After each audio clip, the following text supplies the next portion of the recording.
Şekil. 1 yemək qaşığı duruş, 1 çay qaşığı şəkər tozu, 1 stəkan ilıq süd əlavə edirik. Biraz karıştırırıq ki, duruş içində topajlanmasın.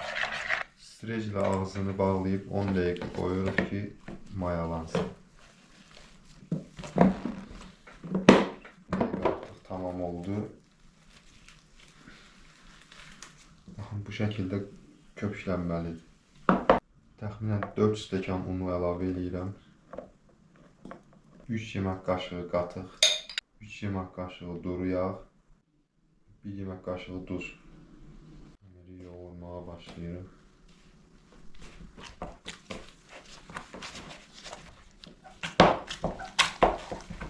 Xəmirimizi yoğurduq. Yenidən üzərini streçləyirik.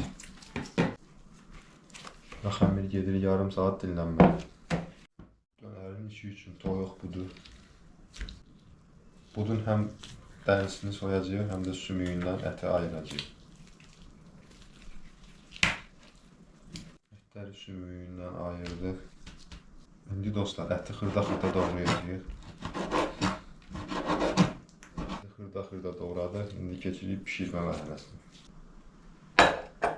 Ətimizi əlavə edirik.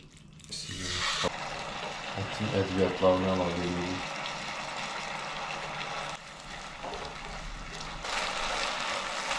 Ətimiz artıq hazırdır. Dönərin içi üçün pomidor, xiyar və soğan.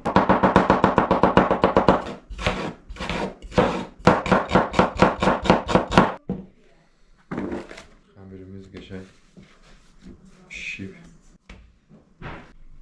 Xəmiri kündələrə ayırırıq.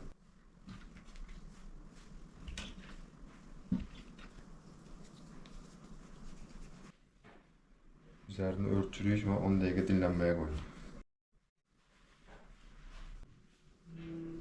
Yüngül basırıq ki, yayılsın.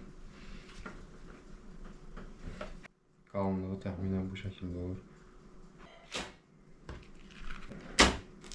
İsti-istə xəmirləri düzüb 15 dəqiqə 200 dərəcədə pişiririk.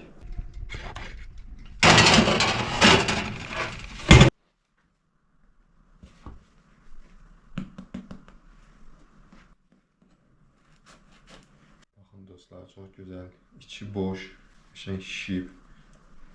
Mayonez, dönər sosu.